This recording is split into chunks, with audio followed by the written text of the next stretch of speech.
এই গেল প্রথম পর্ব, মানে সালাত রিলেটেড আনুষঙ্গিক বিষয় খুব টেনে টেনে শেয়ার করব। আমরা পাকিস্তানে গেলাম, প্রায় জায়গায় দেখলাম ওস্তাদরা ওদের হাঁটুর উপরে হাঁটু হাঁটুর উপরে মানে টাকনু পাঞ্জাবি। আমরা একটু কিউরিয়াসিটি একজনের জিজ্ঞাসা করলাম, একটু মিল ইয়ে হলো, বলে যে আমার এখানকার একটা অবস্থা হলো, এখানে হলো যে সাধারণত ওদের তো আসলে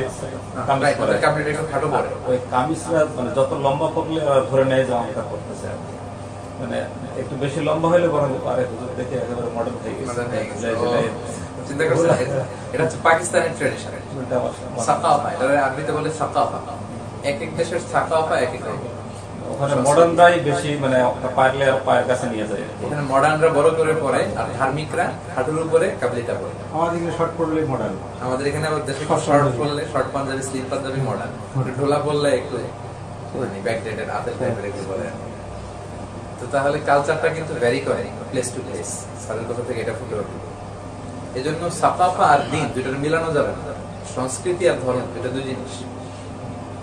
ইসলাম কোন সংস্কৃতিকে সাংস্কৃতিক বিষয় পালনের ক্ষেত্রে নিষেধ করে না, যতক্ষণ না ওই সাংস্কৃতিক বিষয়টা ইসলামের কোনো বিষয়ের সাথে কন্ট্রাডিক্ট করে। কন্ট্রাডিক্ট করলে ওটা নিষেধ, আর কন্ট্রাডিক্ট না করলে চায়নাদের নিজস্ব সংস্কৃতি পালন করতে পারে। বাঙালি জাতির কোনো সংস্কৃতি সুন্দর যদি থাকে, লোকাল সংস্কৃতি, এটা বাঙালিরা পালন করতে পারে। ইংরেজদের যদি থাকে ওটা করতে পারে। তো ওইটার কোনো কিছু যদি আমাদের তাওহীদ, একত্ববাদ বা ইসলামের সাথে কন্ট্রাডিক্ট করে, তাহলে আবার এটা করা দরকার। অনেক সুন্দর জিনিস হারাই ফেলছেন আপনি। লাইভ দিয়ে রাখছিলাম, সবাই দেখতে পারে।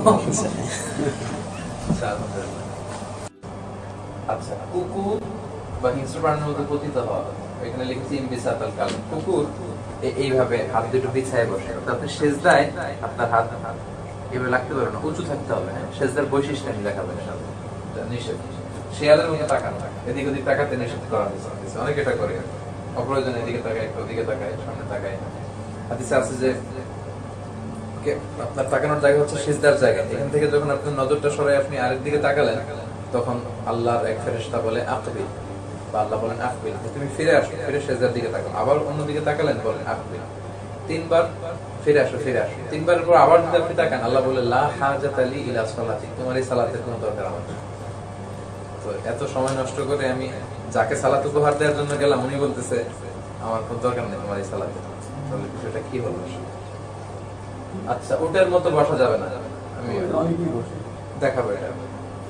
মেরুদণ্ড বাঁকা করে রুকু সেজদা করতে নিষেধ করছে।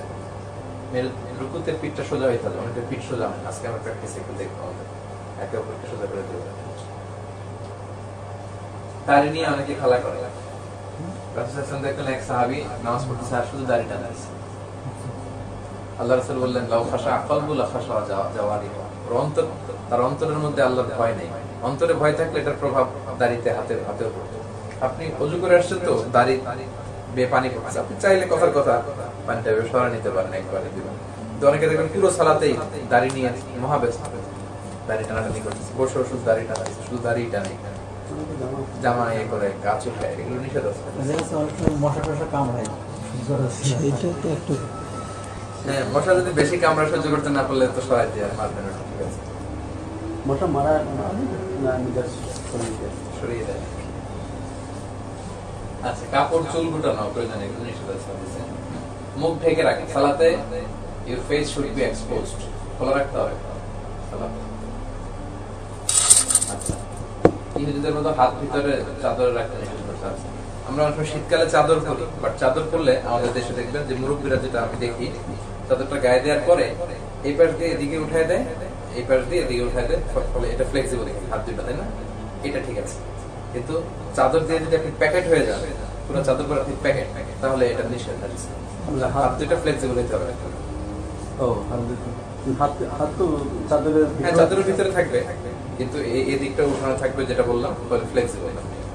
রফলি আদায় করতে চাইলে করলেন, বা রুকু সেজদা যাওয়াতে যাতে ফ্লেক্সিবল, অর্থাৎ চাদরে আঁটো হয়ে থাকা যাবে। এই যে অতিরিক্ত নড়াচড়া, চুল কারণ নাক গলা দিয়ে আওয়াজ করা, নামাজে বারবার হাত বাঁধা থেকে খোলা, এগুলো নিষেধ আছে। নাক মাটি থেকে আলাদা সেজদায় অনেকের এটা হয়, নিষেধ আছে। নামাজের সামনে দিয়ে অতিক্রম করা নিষেধ। লাউ ইয়ালামুল মারু বাইনা ইয়াদাল মুসলিম, কেউ যদি জানতো একজন মুসল্লির সামনে দিয়ে ক্রস করলে কি গুনাহ হয়, সে ওখানে 40 বছর দাঁড়িয়ে থাকাটাকে উত্তম মনে করত, সে ক্রস করতো না, এত গুনাহ এটা।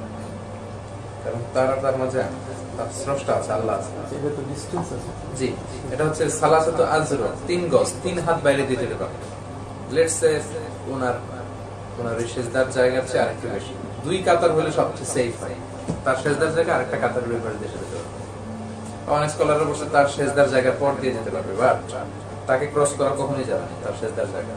সালাসাতু আযরা, আমি যেখানে সেজদা দিচ্ছি তারপরে ধরেন আরো 1 গজ, তার উপর আরেক গজ। এজন্য আমরা বলি যে তার কাতার এবং সামনের কাতার 2 কাতারের পর দিয়ে যেতে হবে। ওখানে যদি কোনো কিছু রাখা হয় তাহলে তো সেফ, এবং রাখতেই বলছেন আল্লাহ রাসূল, সূত্রা এক গজ পরিমাণ সূত্রা দিয়ে রাখতে বলেছেন আল্লাহ রাসূল। এজন্য আমরা পেছনে লোকজন যেদিক দিয়ে এক্সিট করবে, কখনো যদি ওইখানে দাঁড়ানো লাগে, আমরা সূত্রা খুঁজে নেব যাতে লোকজন সুন্দরভাবে যেতে পারে আমার সামনে। সূত্রা দেওয়াটা শুনে, সূত্রা মানে যেটা আপনাকে ঢেকে রাখবে, অন্যদের থেকে আলাদা করে রাখবে। ওই যে ইউএস দেখা যায় না, এটা না ব্যাগ না, ওই যে এরকম এক হাত লম্বা সাইজের কাঠের এরকম একটা ইয়ে মতো বাংলাদেশে অ্যাভেলেবেল এখন মসজিদগুলোতে, আপনাদের ওখানে আছে কিনা জানি না। একটা লাঠি একটা লাঠি আর কি, যে লাঠিটা এভাবে স্ট্যান্ড করবে, নিচে একটা সুন্দর ইয়ে আছে যেটা দিয়ে এটা রাখা যায়। অনেক জায়গায় ছোট মিনারের মতো করে রাখে বাংলাদেশে, হ্যাঁ এগুলো প্লাস্টিকের এখন পাওয়াও যায়। আর সামনে দিয়ে রাখে ব্যাগটা যদি এরকম দাঁড় করানো থাকে, হবে যে কোনো জিনিস হবে, পানির না বসে রাখতে তো আর একটা সূত্র হলো, বা পানির বোতল 1 লিটারের যে বোতলগুলো, এই সাইজের একটা বোতল যাতে সামনে রাখেন। আচ্ছা, কাতারে ফাঁকা রাখা নিষেধ। আল্লাহ রাসূল বলেছেন লা তাতরুকু ফুরুজাতিন লিশাইতান, শয়তানের জন্য কোনো গ্যাপ রেখে দিও না। রাসূল সাল্লাল্লাহু আলাইহি ওয়াসাল্লাম বলেছেন তোমরা তোমাদের কাতা সোজা করে নাও, কারণ আমি পিছনের দিক থেকে তোমাদের দেখতে পাই। আনাস বলেন আমরা প্রত্যেকেই তার পার্শ্ববর্তী ব্যক্তির কাঁধের সাথে কাঁধ এবং পায়ের সাথে পা মিলাতাম। মালয়েশিয়াতে এই আমলটা আছে। কিভাবে যে আমাদের বাংলাদেশে এটা ঢুকলো, জামাতে নামাজ পড়া অবস্থায় আমাদের বাংলাদেশের লোকেরা অনেক ফাঁকা রেখে দেয়। আমি দাঁড়ালাম, এই পাশেও ফাঁকা, এই পাশেও ফাঁকা, বেশ ফাঁকা রেখে রেখে লোকজন দাঁড়ায়। কিন্তু নিয়ম হচ্ছে তার কাঁধের সাথে আমার কাঁধ এবং তার পায়ের সাথে আমার পা। এটা কোনো মাযহাবে কোনো সমস্যা না, এমন না যে ইমাম আবু হানিফা আমাদের ইমাম বলে গেছেন এজন্য আমরা ফাঁকা রাখি না। আবু হানিফা, মুহাম্মদ ইসা আমাদের মাযহাবে কেউ এটা বলে না। কিভাবে যে এটা উৎপত্তি হয়েছে আমাদের ভারতবর্ষে বলতে পারি। তো আরব বিশ্বে এই সচেতনতা আছে, মালয়েশিয়াতেও সচেতনতা আছে। অপেক্ষাকৃত 1-2 জন হয়তো একটু অসচেতন, বাকিরা কিন্তু দেখবেন যে আপনি একটু দূরে নিয়ে গেলে সেও পাটা একটু মিলায় দেয়। হাদিসে আছে যে তোমরা কাতার ফাঁকা রাখো, তোমাদের মধ্যে আল্লাহ ফাঁকা তৈরি করে দিবে, মানে অন্তরের ভ্রাতৃত্ব, বন্ধুত্ব এটা কমাই দিবে। আর যদি কাতারের মধ্যে পায়ে পায়ে মিলে দাঁড়াও, তোমাদের মধ্যে মিল মহব্বতটা এটা আল্লাহ বাড়ায়। এটা খুব জরুরি। মানে জানা না থাকার কারণে অনেক সময় ধরেন আমি পা মিলালাম, সে মনে করলো যে আমি বেয়াদবি করলাম, তখন আবার বাসা রাখলো, এটা একটা মুসিবত। এই জন্য কিন্তু সচেতনতা বৃদ্ধি খুব দরকার, সালাতের বিষয়গুলো মানে হাদিস থেকে আমাদের জানা দরকার। এখানে একটা প্রতীকী ছবি আমি এনেছি, যে এই যে দেখেন এখানে তারা কি সুন্দর হাতের সাথে হাত, পায়ের সাথে পা মিলে সীসা ঢালা প্রাচীরের মধ্যে তারা এখানে দাঁড়াইছে। যিনি ইমাম, আমাদের নেতা আল্লাহ রাসূল, ওনাকে কেউ অ্যাটাক করতে গেলে এই সব সাহাবীদেরকে মেরে যেতে যেতে 1 ঘন্টা লাগছে, একেবারে সীসা ঢালা প্রাচীর। আর এইখানে দেখেন প্রতীকী অর্থ যে শয়তান চাচ্ছে যে এই দুজনের মধ্যে একটু এই করে দিয়ে ফাঁকা করে দিয়ে তাদের মনে হয়তো একটু অমিল হয়ে যাবে। বোঝা যাচ্ছে এরা খুব বন্ধু না, আর এদের মধ্যে হয়তো কিছু একটা আছে ঝগড়াঝাটি মনোমালিন্য। এটা আর কি জন্য যতটুকু গ্যাপ পূর্ণ করে দাঁড়ানো যায়, ফাঁকা যতটুকু কম রাখা যায়, ফাঁকা রাখা ঠিক না। একা একা পড়লে চাপতে না চাপতে। নামাজ অবস্থায় টাকনুর নিচে কাপড়, অনেক মাসালা আছে। তো এখানে টাকনুর মাসালাটা হচ্ছে কেউ যদি অহংকার বশত টাকনুর নিচে কাপড় ঝুলায়, এটা কবিরা গুনাহ। মা আসফালা মিনাল কাবাইনি মিনাল ইজহারি ফিনা, শুধু নামাজের সময় না উল্টা আসতেছে, এটা হচ্ছে কবিরা গুনাহ। আর যদি অহংকার ছাড়া কেউ করে তাহলে অ্যাট লিস্ট মাকরু হবে, স্কলাররা বলেছেন, অহংকার ছাড়া। তো অহংকার সহ যদি সালাতে হয় তাহলে তো মারাত্মক ধরনের কবিরা গুনাহ। আর সালাত ছাড়াও যদি কেউ এরকম অহংকার ছাড়া যদি মাকরু হয়, আর সালাতের মধ্যে আরো বড় মাকরু হবে। অ্যাট লিস্ট সচেতনতার জন্য সবসময় টাকনুর উপরে কাপড় রাখা, আর কোনো কারণে যদি এরকম থাকে সালাতের সময় উপরে উঠায় নেয়, সংক্ষেপ কথা হচ্ছে এটা। আল্লাহ রাসূল যখন বললেন যে ট্রাক্টর নিচে কাপড় গেলে এটা জাহান্নামে যাবে, তখন আবু বকর বললেন, ইয়া রাসূলুল্লাহ, আমার তো জুব্বাগুলো সব লম্বা, ট্রাক্টর নিচে থাকে। তখন আল্লাহ রাসূল বললেন, লাস্তা মিম্মান তাসনাউল খুয়ালা, অহংকারীরা যেভাবে ঝুলিয়ে রাখে, আবু বকর তুমি তো এরকম করো, তুমি তো অহংকার, নিরহংকার একজন। এই হাদিস থেকে দলিল হচ্ছে এটা আরব দেশের ট্র্যাডিশন। মানে এক এক দেশের স্ট্যাটাসটা এক ভাবে ফুটে ওঠে। ওদের স্ট্যাটাস হচ্ছে ওরা জুব্বা থাকবে অনেক বড়, টেনে গুছায় বালু উড়াইতে আসবে। এটা হচ্ছে একটা প্রাউড ফিল করার, বোস্ট ফিল করার একটা মাধ্যম। আমাদের দেশে আবার কাপড় লম্বা হওয়াটা অহংকারের কিছু না, আমাদের হয়তো অন্য কিছু, আমাদের ট্র্যাডিশনে হয়তো অন্য কোনো ভাবে আমরা অহংকারটা প্রকাশ করি। সো সেফার সাইড হচ্ছে সবসময় টাকনোর উপরে থাকবে, কিন্তু অহংকার ছাড়া কেউ যদি করে এটা বড় কবিরা গুনাহ হয়ে গেছে, এটা আমরা বলতে পারবো না। তবে অহংকার হোক না হোক, নামাজের সময় আমরা তো এটা কেয়ার করি না, সেটা তো এক ধরনের, নামাজের সময় যদি কেয়ার না করি এটা তো এক ধরনের অহংকার, তাই না? ওইটাই যে যারা জানে তারপরেও করে না। কখনো যদি বেখেয়ালে থাকে এটা সালাতের সময় উপরে নিয়ে নেয়। এই জন্য এখন দুইটা ছবি আনছি, যে এটা ক্রস, এটা রাইট না।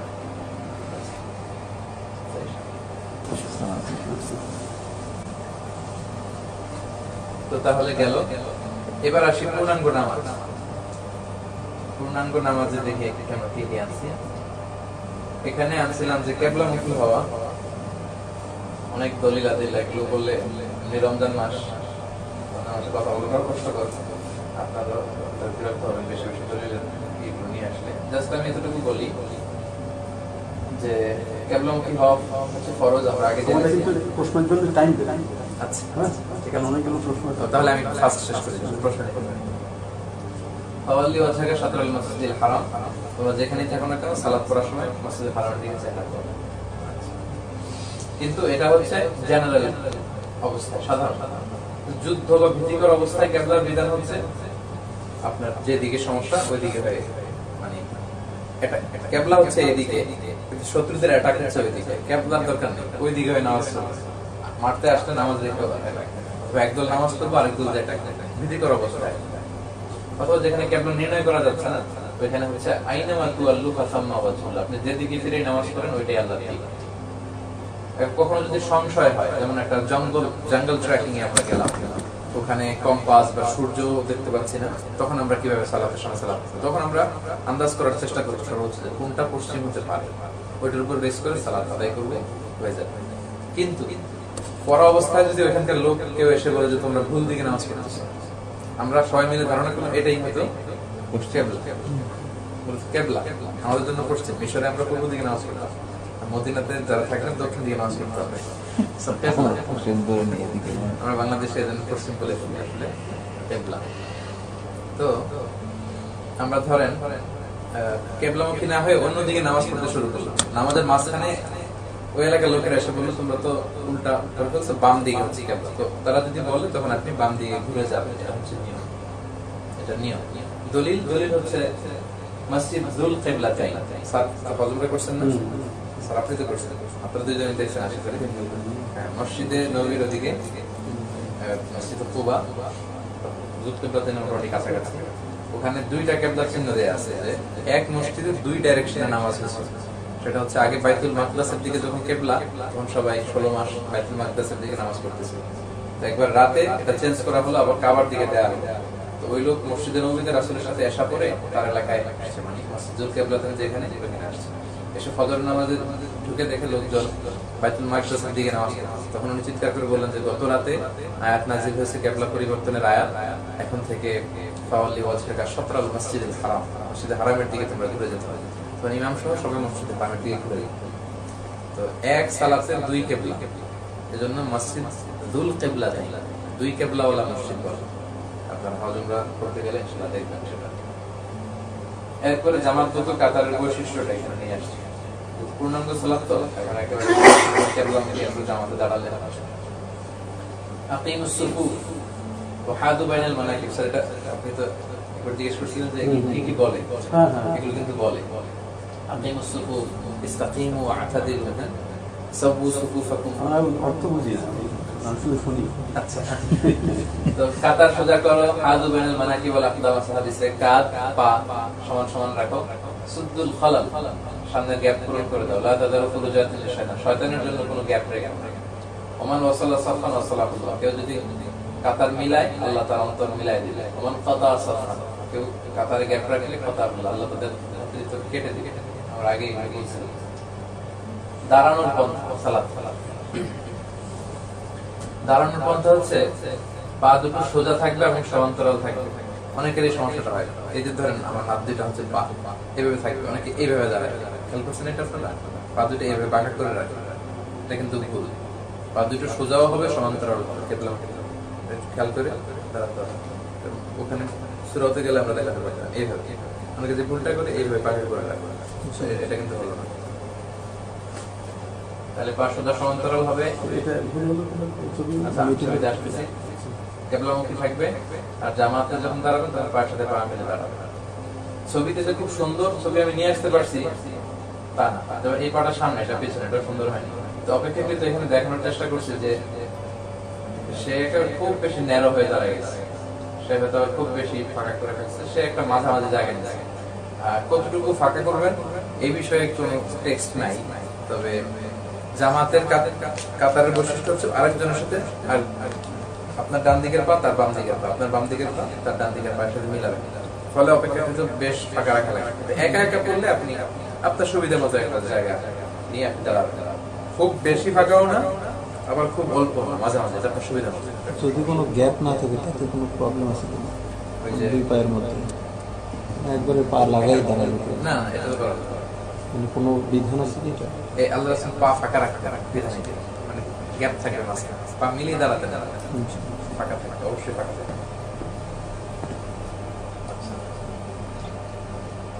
হাত তোলার নিয়ম, হাত তোলার ব্যাপারে দুইটা সহিহ হাদিস আছে।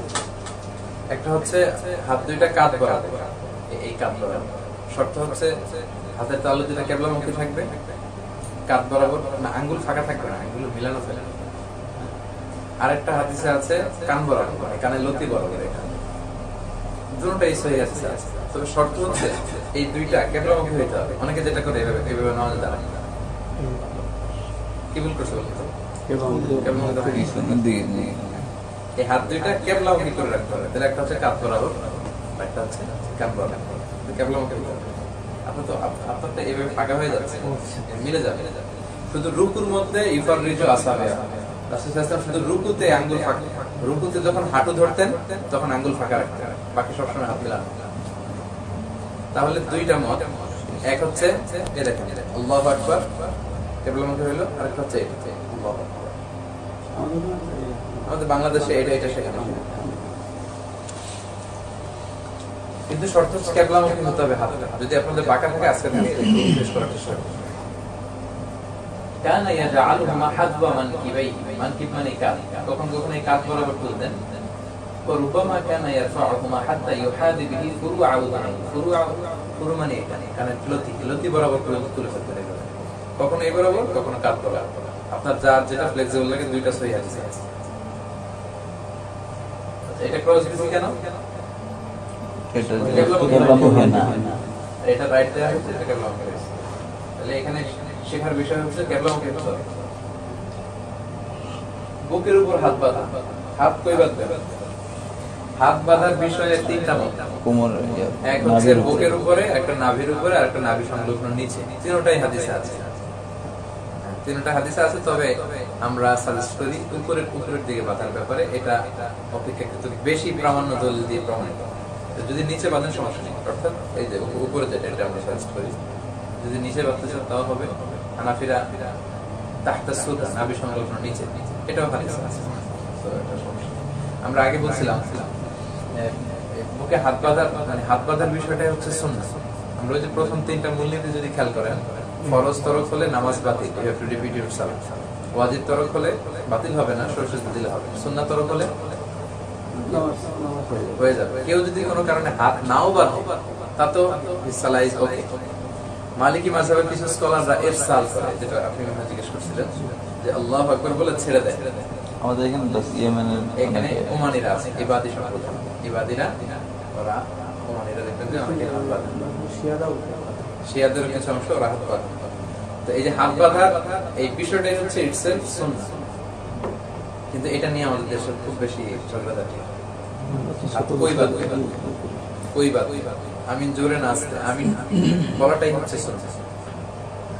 মানে ভ্রাতৃত্বের, মুসলমানদের মধ্যে ভ্রাতৃত্বের বন্ধনটাকে অটুট রাখা, এটা হচ্ছে ফরজ। সবচেয়ে বড় ফরজ হচ্ছে এটা, ঐক্য টিকিয়ে রাখি। ছোটখাটো সুন্নাত যেটা না করলে সালাতে তেমন কোনো সমস্যাই হচ্ছে না, এটা নিয়ে মারামারি, মারাত্মক দ্বন্দ্ব। তাহলে কিভাবে বাঁধতেন আল্লাহ রাসূল? কানা ইয়াতাআল ইউমনা আলা যাহরি কাফিহিল ইউসরা, ডান হাতটা বাম হাতের উপর রাখতেন এবং হাত দিয়ে চেপে ওনার এই সাআদ মানে বাহু এবং এটাকে চেপে ধরতেন। যদি উপরে ধরতে চান তাহলে এই যে মালয়েশিয়ানদেরকে তো আপনারা দেখেন যে বাঁধতে, আর যদি আর নিচে বাঁধতে চান বাঁধতে পারেন, নাভি সংলগ্ন নিচে বাঁধতে পারেন। তবে অপেক্ষাকৃত এইটার বর্ণনাটা একটু দুর্বল বর্ণনা, কিন্তু এই বর্ণনাগুলো সহি, বাট সবগুলো ঠিক আছে। তো যেহেতু প্রফেট বিভিন্ন ভাবে বাঁধছেন, আপনারা মাঝে মাঝে একটু বাঁধেন, করে বাঁধেন। অনেকে বলে তিন আঙুল এটা বাংলায় শেখানো হয়, আমাদের ছোটবেলা শেখানো হয়েছে। কারণ রাসূল সাল্লাল্লাহু আলাইহি ওয়াসাল্লাম এগুলো চেপে ধরতে, এটা আছে, তো আপনি এভাবে ধরতে পারেন। সহজ কথা স্যার, আপনার এই ইয়ে থেকে নাভি পর্যন্ত পুরোটাই হচ্ছে হাত বাঁধার জায়গা, বুক থেকে নাভি পর্যন্ত ফ্লেক্সিবিলিটি আছে। আমরা নরমালি যেটা জানি মেয়েরা বুকে হাত বাঁধবে, ছেলেরা কোমরে বাঁধবে। এটা জানেন হচ্ছে কারণ হানাফি স্কুল অফ থটে বুকে হাত বাঁধার এটা মেয়েদের জন্য তারা গ্রহণ করছে, আর আমাদেরটা নিচে। ঠিক আছে, আপনি ভালোই জানেন, কোনো সমস্যা নেই। এটা এটা হতে পারে। তবে আমি সাজেস্ট করব যে আপনি যদি আল্লাহ রাসূল থেকে প্রমাণিত একাধিক আমল জানেন, তাহলে আপনার যে সবসময় অভ্যাস এটা তো করবেনই, মাঝে মাঝে একটু ওই আমলগুলো করবেন। তাতে করে হলো কি আল্লাহ রাসূলের সবগুলো হাদিস আমল করার সুযোগ আপনি পেলেন।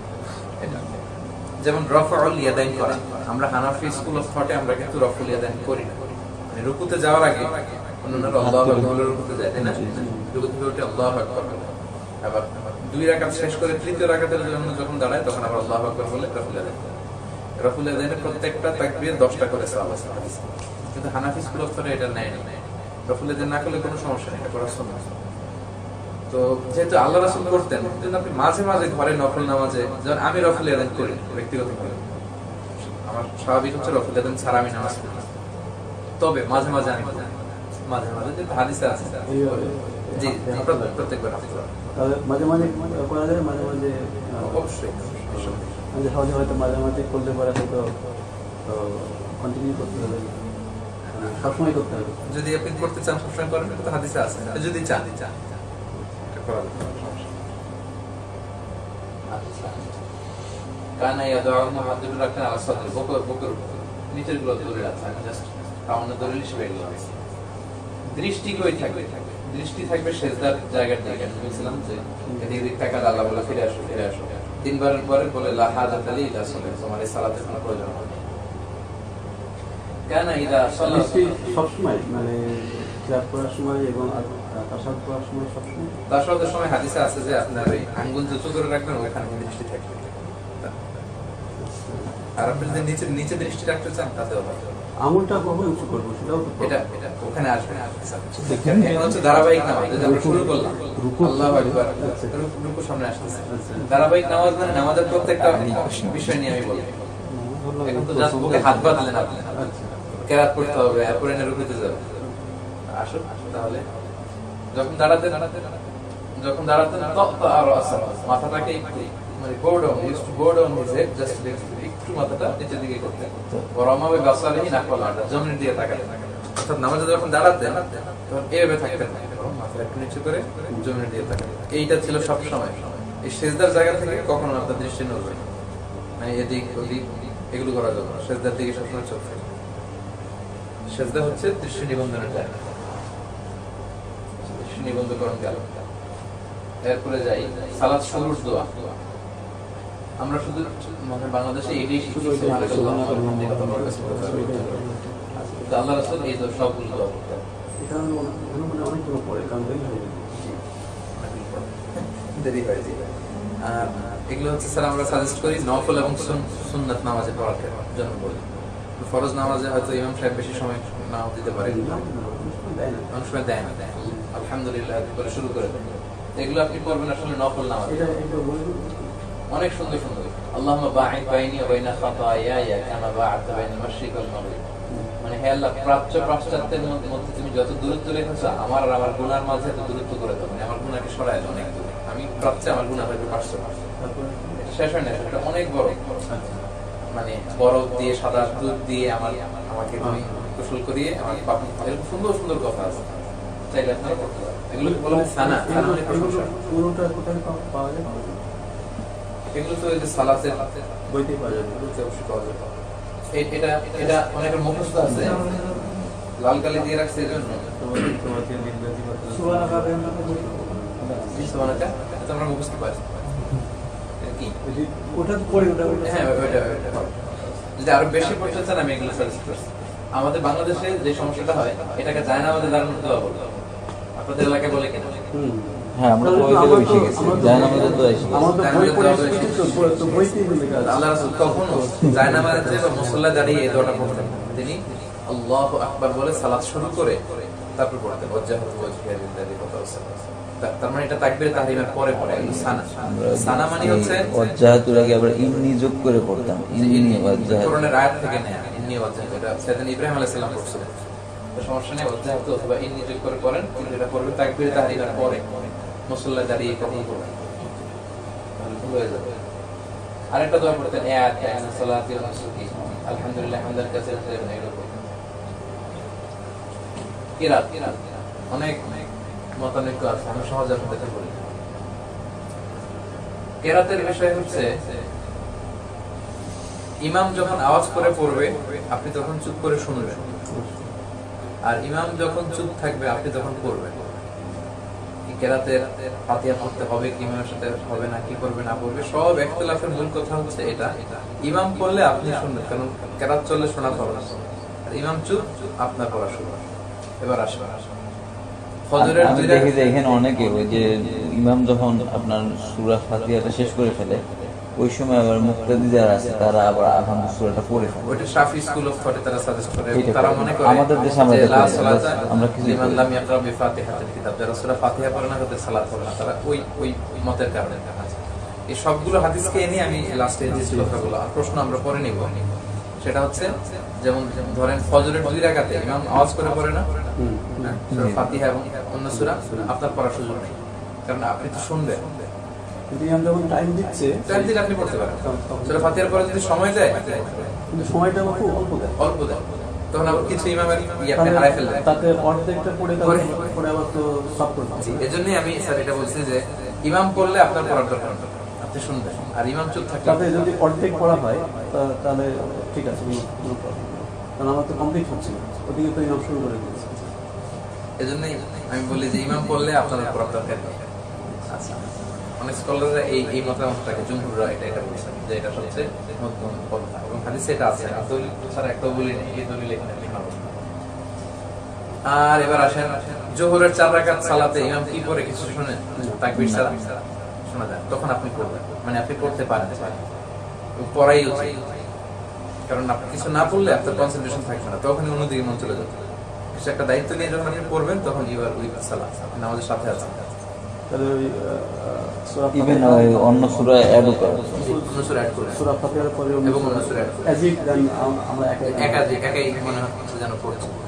ক্লিয়ার? মাসালাটা কি ক্লিয়ার? আচ্ছা, দলিলটা একটু শুনি। সিররি সালাতে মুক্তাদির যে কিরাত করার প্রয়োজন, জাবের রাদিয়াল্লাহু থেকে বর্ণিত, তিনি বলতেন যে কুননা নাকরাউ ফি যুহরি ওয়াল আসরি খালফাল ইমাম, আমরা ইমামের পেছনে রাসূলের জামানায় যোহর আসরের সালাতে পড়তাম ফির রাকাতাইন উলাইন, যোহর আসরের প্রথম 2 রাকাতে পড়তাম বিফাতিহা ওয়া সূরা, সূরা ফাতিহা এবং আরেকটা সূরা, ফিল উখরাইন বিফাতিহাতিল কিতাব, এবং শেষ 2 রাকাতে শুধু সূরা ফাতিহা, এটা ফরজ, ফরজের শেষ 2 রাকাতে সূরা ফাতিহার সাথে অন্য সূরা পড়া। তার মানে যোহর আসরের সালাতে ইমাম যেহেতু চুপ, মুক্তাদিরা আমরা এটা পড়তে পারবো, ওনারা পড়তে।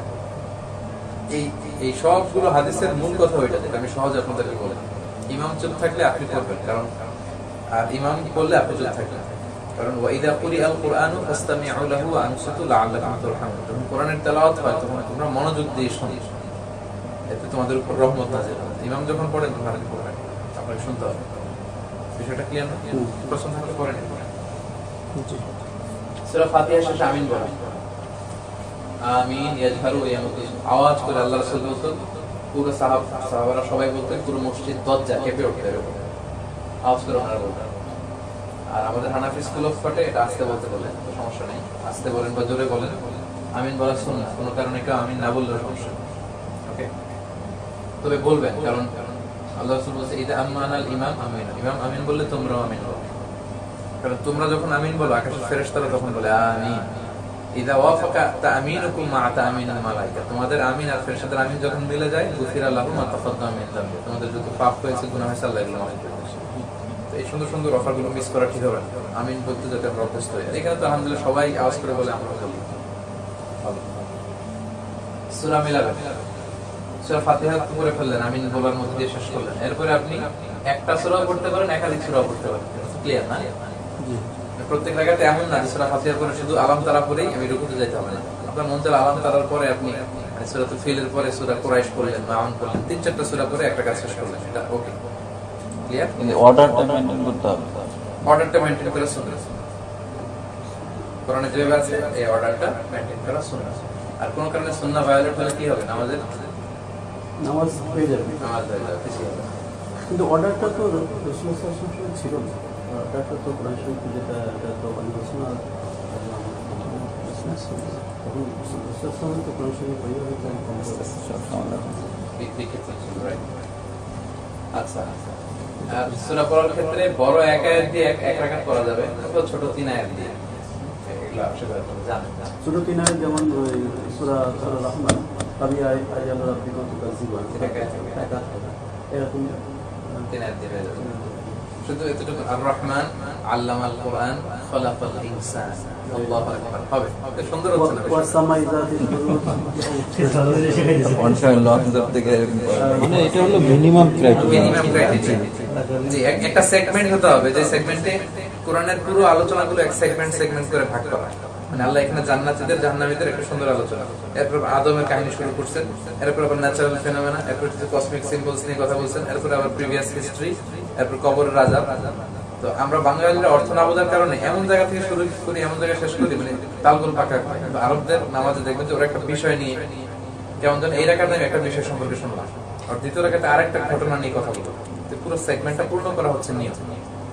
আর রহমান আল্লাহ খলাকাল ইনসান, তো কি হলো? কিছুই তো হয়নি, আরো তো অনেক দূর যাইতে হবে, তাহলে না পুরো বিষয়টা বোঝা যাবে। কিন্তু এটা হচ্ছে মিনিমাম ক্রাইটেরিয়া। কিন্তু এমনি নামাজ তো হবে, নামাজ হয়ে যায়, আদায় হয়ে যায়। রুকুর বন্ধ, রুকুতে রাসূল সাল্লাল্লাহু আলাইহি ওয়াসাল্লাম খুব রিল্যাক্স করতেন, তাস্তারফি, এবং হাতগুলো আঙ্গুলগুলো ফাঁকা থাকতে হবে, এবং পিঠটা একেবারে সোজা থাকতো। পিঠটা কেমন সোজা থাকতো? একেবারে ইয়ের মতো সোজা। হাদিসে আছে যে রাসূল রুকু দেওয়ার পরে ওই পিঠে যদি কেউ বোতল পানি ভর্তি গ্লাস রেখে দেয়, ওই গ্লাসটা নড়বেও না, পড়বেও না, মানে এত সোজা। বাঁকা হলে তো পড়ে যাওয়ার কথা ছিল, এখানে গ্লাস পানি ভর্তি গ্লাস রাখলে পড়বে, গ্লাসটা দাঁড়িয়ে থাকে, এত সোজা হতে হবে। আরেক হাদিসে আছে লাউসাব্বা আলাইহিল মা লাস্তাফাতা, কিছু পানি যদি রাসূলের রুকু দেওয়া পিঠের উপর কেউ ঢেলেও দেয়, সব পানি পড়ে যাবে না, কিছু পানি এখানে স্থির থেকে যাবে, এতটা সোজা। আর আঙ্গুলগুলো একটু ফাঁকা থাকতে হবে, এটা আমরা ওখানে গেলে দেখতে পারবো। আর পিঠটা সোজা থাকবে। আমার পিঠ কি সোজা হয়েছে? জি, এটা পিঠ সোজা হয়ে যায় যদি। অনেকের যে ভুলটা হয়, অনেকে রুকুটা এইভাবে করে ফেলে, আল্লাহু আকবার, আমার হাত এটা হয় না, সে বাঁকা হয়ে আছে। আমার হাত বাঁকা করে আরো বেশি রাইট, খুঁজে নিই। আবার অনেকে যেটা করে হ্যাঁ। দেখছেন এটা? জি, আমাদের একজন সম্মানিত স্যার আছে, আমি চাইছিলাম স্যার আজকে হয়তো আসবে, তা আসে না। আমি কয়েকবার বলছিলাম স্যারকে আমি বলবো, স্যার খুব সুন্দর নামাজ পড়ে এবং আমাদের ব্যাপারে খুবই, স্যার এরকম করে ফেলে আর কি। স্যারের নাম হয়তো বলি সমস্যা কথা। তো এটা অনেকের মধ্যে সমস্যা আছে, কেউ রুকুতে বেশি নিচে চলে যায়, অনেকে করে। কারো যদি ধরেন আমার রোগ থাকে, স্পাইনাল কর্ডের ব্যথা, ব্যাক পেইন, ওইটা ভিন্ন কথা। কিন্তু এই রুকু সুন্দরভাবে না শেখার কারণে এই ব্যাক পেইন এগুলো হয়। আপনি সুন্দর করে রুকু দিতে পারলে দেখবেন যে ব্যথাটা থেকে অনেকটাই চলে যাবে। এই যে আমি আগে বলে ফেলছি, সাওয়াহু হাত্তা লাউ সাল্লা আলাইহি মালাস, পানি ঢালে কারণ লা ইয়াসুবু রাসাহু ওয়া লা ইয়াকুন, মাথা খুব ঝুঁকিও দিতেন না, আবার এরকম উঁচু করে রাখতেন না, বরং বাইনা দালি, যে আপনাদেরকে দেখান পিঠটা সোজা, এটা কিন্তু খুব জরুরি, পিঠটা সোজা রাখতে হবে। এইটাই বললাম যে ওই টাইমে দৃষ্টিটা কোথায় থাকে, যদি আমি সিজদাতে রাখি নিচের দিকে থাকে। তাহলে মাথাটা একটু উপরে হবে, নিচের দিকে থাকে, কিন্তু হাদিসে আবার সিজদার দিকে রাখার কথা আছে। সো সহজ কথা আপনারা আমি বলি, এই যে আমি নামাজে দাঁড়ালাম, আমার দৃষ্টি সর্বোচ্চ যেতে পারবে এই পা থেকে সিজদা পর্যন্ত, আসা যাওয়া করলে এতটুকু জেনারেলি হচ্ছে সেজদার জায়গা, নিচে উপরে দিতে পারেন। আর এই যে বসা অবস্থায় নিচের দিকে তাকানোর কথা, আঙ্গুলের দিকে ইশারা রাখার কথা, এগুলো হাদিসে আছে। কিন্তু আপনার মুসল্লার বাইরে এদিকে যেতে পারেন, পা থেকে আপনার সেজদার জায়গা পড়ে যে মেট্রিকুলে হলে ওটা তখন আপনি খাড়া হইলে যেখানে থাকে এটা যদি যেভাবে নিয়ে আসেন ওই অ্যাঙ্গেলে গেলে ওর পায়ের কাছে যাবে। তো ওইটা তোমার সমস্যার কথা না, পায়ের দিকে যদি তাকাই বা এখানে তাকাই, এতটুকু জায়গা তাকানোর জন্য মাথা ঘুরানোর প্রয়োজন হয় না, কারণ এট এ গ্ল্যান্সে এই জায়গাটা সব দেখা যায়।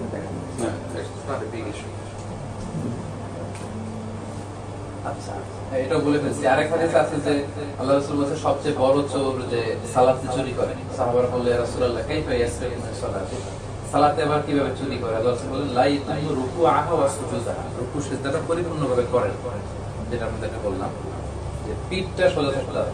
পিঠ সোজা না থাকলে আল্লাহ ওই রুকু সিজদার দিকে তাকায় না। এখানে আমি ওনার পয়েন্টটা বলি, উনি যেটা বলছেন যে আপনি রুকে অবস্থায় যদি এটাকে স্ট্রেট করে দেন, তখন দাঁড়ায় যাওয়ার পর তারা সামনে চলে যাবে, এটা হলো সমস্যা।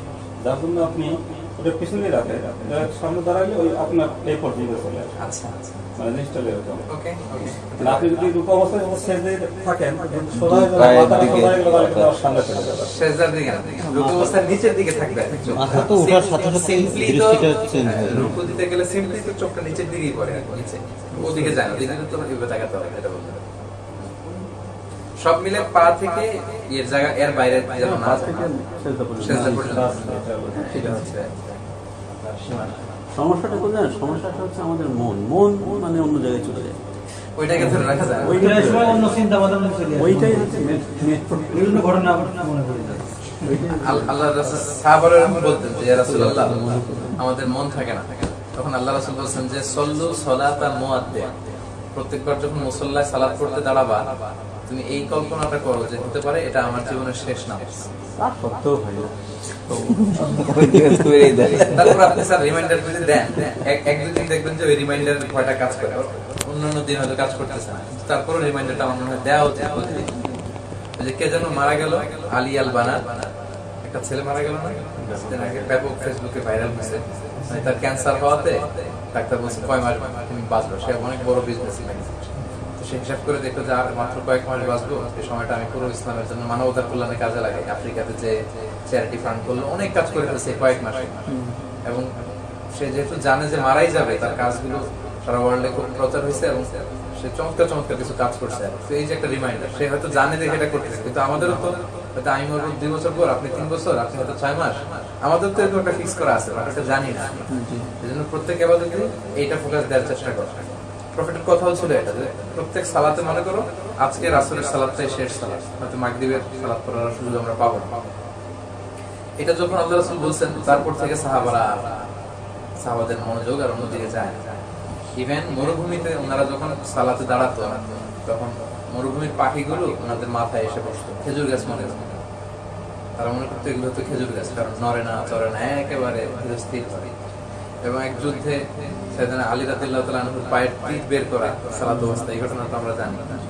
নামাজের আগে বের করতে পারতেছিল না, এত জখম হয়েছে, টান দিলে চিৎকার মারে, কিন্তু নামাজ অবস্থায় বের করতে টেরি পায়নি, কারণ ওই লেভেলে চলে গেছিল।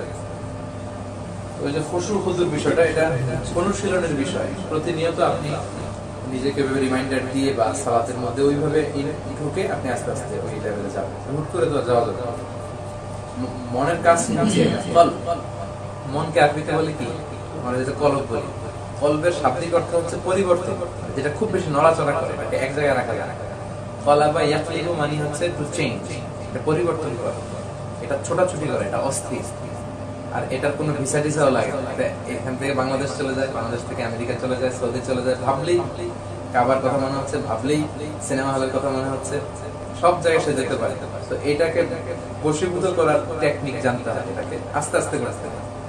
যারা ধরেন আধ্যাত্মিক পুরুষ যাদেরকে আমরা বলি, ধর্মীয় নেতা বা যারা আল্লাহর ওলি যাদেরকে বলি, সলিহিন, তারা তাদের হৃদয়টাকে আস্তে আস্তে এইভাবে করছে। এবং ইহসানের ব্যাখ্যা আমরা বলি যে এমন ভাবে ইবাদত করো যেন তুমি আল্লাহকে দেখছো।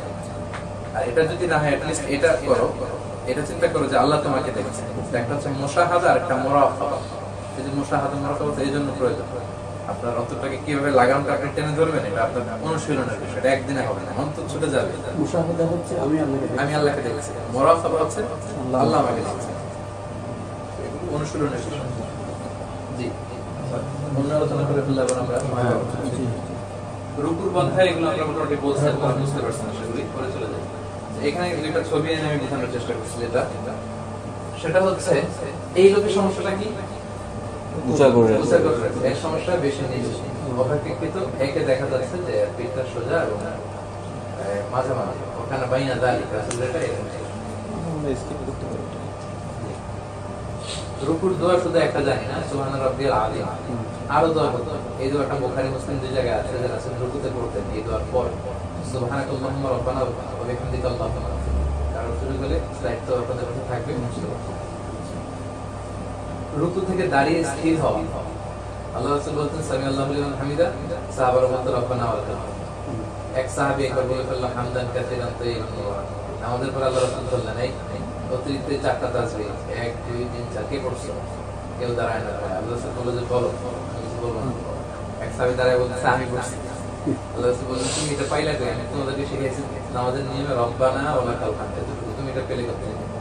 সে বললো আল্লাহ এই তাসবিহগুলো পড়তে আমার এত ভালো লাগে, এজন্য আমি একটু নিচ থেকে বাড়াই ফেলছি, এর সাথে মিলে আমি এটা করছি। তখন আল্লাহ রাসূল বললেন যে ভয় পেও না, আমি যখন সালাতে ছিলাম আমি তখন দেখলাম যে তোমার এই অতিরিক্ত 4টা তাসবিহ যে সওয়াব হয়েছে, এগুলো 30 জনেরও বেশি ফেরেশতা কে কার আগে আল্লাহর আরশে পৌঁছে দিবে প্রতিযোগিতা করতেছিল আকাশে, আমি দেখছি। তো এইজন্য সুযোগ হলে এই তাসবিহটা পড়বে। মানে ওইটা রাব্বানা লাকাল হামদ, হামদান কাসীরান তাইয়িবান মুবারাকান, আর এডিশনাল সুন্দর অর্থ। আচ্ছা, এমন ভাবে রুকু থেকে দাঁড়াতে আমার স্পাইনাল কর্ড সোজা হয়ে যেত, ফাঁকানো স্পাইনাল কর্ড মাকান এতক্ষণ এরকম ছিল, ভার্টিক্যাল ছিল, হরিজন্টাল ছিল, আবার ভার্টিক্যাল হয়ে গেল। রাসূল সাল্লাল্লাহু আলাইহি ওয়াসাল্লাম স্থির হতেন, এটা আমাদের খুব খেয়াল রাখতে হবে। আপনি রুকু পারফর্ম করার পরে আপনি স্থির হয়ে দাঁড়াবেন, রুকু দিলেন আপনি স্থির হয়ে আপনি এই তাসবিহ রব্বানা ওয়া লাকাল হামদ হামদান কাসীরান তাইয়িবান মুবারাকান, অনেকে আরো করে আর লাকাল হামদ, তোমার আমরা এগুলো করার পরে এরপরে সিজদা যাবে। অনেকে যে ভুলটা করে রুকু থেকে কোন রকম মাথা উঠেই সোজা না হয়ে আবার সিজদায় এসে চলে যায়, এটা একেবারেই নয়। এই কাজটা করলে আপনার হানাফি স্কুল অফ থটে সিজদা দেওয়া লাগবে, অন্য স্কুল অফ থট অনুযায়ী নামাজই হবে না। আপনি তা'দীলুল আরকান করেন, রুকুনগুলো ধীরস্থিরভাবে আদায় করেন। ওই যে শুরুর দিকে আমাদের একটা স্লাইড ছিল যে রুকুনগুলো ধীরস্থিরভাবে আদায় করতে, এই ভুলটা করে আবার আমাদের বাংলাদেশের বয়স্ক মুরব্বীরা এটা করে ফেলে, যে এক সিজদা দেওয়ার পরে নিয়ম স্থির ভাবে খুব রিল্যাক্সের সাথে আপনি করবেন। এখানে একটা দোয়া আছে, আল্লাহুম্মা গফিরলি ওয়ারহামনি ওয়াহদিনি ওয়াজবুরনি ওয়াআফিনি ওয়ারযুকনি, এটা হচ্ছে এই দুই সিজদার মাঝখানে এগুলো করে এরপর আপনি আরেক সিজদা যাবেন, বা না পড়লেও আপনি 1 সেকেন্ড বা 2 সেকেন্ড পড়বেন। অনেকে যে ভুলটা করে সিজদা থেকে কোন রকম উঠেই মানে সোজা না হয়ে আবার হাতটা কোন মতে একটু তুলে হাতটা কোন রকম উঠে আবার আরেকটা চলে যায়, টাইম বাঁচানোর জন্য। অনেক ব্যস্ত, এটা মুরব্বীরা বেশি করে। আমার আত্মীয় স্বজনের মধ্যে বয়স্ক যারা আমি দেখছি মহিলারাও করে, রাইট? আমার যেটা মনে হচ্ছে আসলে ওই মানে জ্ঞানের স্বল্পতা, কারণ আমরা তো জানি কম, আমরা দেখে দেখে অভ্যস্ততা আমাদের, এটা একটা কারণ, এটা জ্ঞানের জানি, এটা রিজন। আবার 1-2 বার বললেও ঠিক করতে পারে না, অনেক দিনের অভ্যাস। হ্যাঁ, আমি বলে দেখছি যে কাজ হয় না, আমার সামনে ভয়ে আমার ভয়ে পরে দেখি আমি ফলো করে দেখলাম যে আগের মনে চলতেছে। তো এটা অভ্যস্ত হতে হবে, সচেতনতা পেয়েছে, এটা খুব জরুরি। আচ্ছা, গেল সিজদা কিভাবে করবেন? সিজদাতে আল্লাহ রাসূল ইসলাম আগে হাঁটু ফেলতেন, পরে হাত ফেলতেন। ওকে, আগে হাঁটু পরে হাত। অনেকে যেটা করে ফেলে আগে হাত ফেলে দেয়, এই পক্ষেও কিছু অনেকে কথা বলে, বাট আমরা ওইটাকে সাজেস্ট করি, যেহেতু জুমহুর স্কলাররা বলে আগে হাত করবে পরে হাঁটু ফেলবে, আগে হাঁটু করবে পরে হাত ফেলবে, আর ওঠার সময় আগে হাত উঠবে পরে হাঁটু উঠবে। ওকে, সিকনেস থাকলে তো কোনো সমস্যা নেই। সিকনেস থাকলে ইভেন আমরা বলছিলাম যে নামাজের আরকান ফরজের মধ্যে একটা আছে দাঁড়িয়ে নামাজ পড়া। হ্যাঁ, তো আপনি ওই আরকানের একটা ব্যাঘাতে ছুটে গেলে কি হয়, নামাজ বাতিল হয় না, কিন্তু দাঁড়িয়ে যদি কারো সমস্যা হয়, অসুস্থ হলে তখন সে বসে পড়তে হবে, তখন আরকান নষ্ট হলো। নফল নামাজ তো পাইকারি হয় সব না, আমাদের উদ্দেশ্য তো সবাই মনে করে ওইটাই বোধহয় নফল মানে বসে পড়া। জি, না, নফল ঠিক বলছেন। রাসূল সাল্লাল্লাহু আলাইহি ওয়াসাল্লাম এশার সালাতের পরে 2 রাকাত নফল রাসূল সাল্লাল্লাহু আলাইহি ওয়াসাল্লাম বসে বসে পড়তেন, বাট নফল দাঁড়িয়ে পড়তেন সুস্থ থাকতেন। মনে হয় যেন ওইটাই সবাই অপ্রয়োজনে আসলে বসে করা ঠিক নয়। কিয়াম করতে ফরজ, অসুস্থতা হলে ভালো। আচ্ছা, রাসূল ইসলাম বলছেন যে ইদা আহাদাতুম, যখন সাজদা আহাদাতুম, যখন সিজদা দিবে ফালা ইয়াবরি কামা ইয়াবরিকুল বাঈ, উট যেমনি বসে তোমরা ওইভাবে বসো না। উট কিভাবে বসে? উট তার আগে হাত ফেলে তারপরে, ওটার তো হাত নাই, সবটাই পা, কিন্তু সামনের দুটো যদি হাত কনসিডার করি তাহলে দেখা যাবে সে আগে সামনের এই দুটো ভেঙে এরপরে পিছনের দুটো ভাঙে। এইভাবে করতে আল্লাহ রাসূল নিষেধ করছেন। আগে আমাদের হাঁটু পড়বে, এরপরে আমরা হাত দিয়ে সূরা দেখানোর চেষ্টা করবো। ছবি দেখে তাহলে বুঝে উটের বসার দৃশ্য, উটকে আগে পিছনেরটা ভাঙছে না সামনেরটা? সামনে। এটা নিষেধ করছে আল্লাহ রাসূল। আমাদের ভাবে আগে হাঁটুটা পড়বে, তারপরে হাত দুটা ফেলে আমরা সিজদা যাব। এজ ইউজুয়াল আমরা যেটা জানি, আমরা ঠিকটাই জানি, সময় নষ্ট হবে না।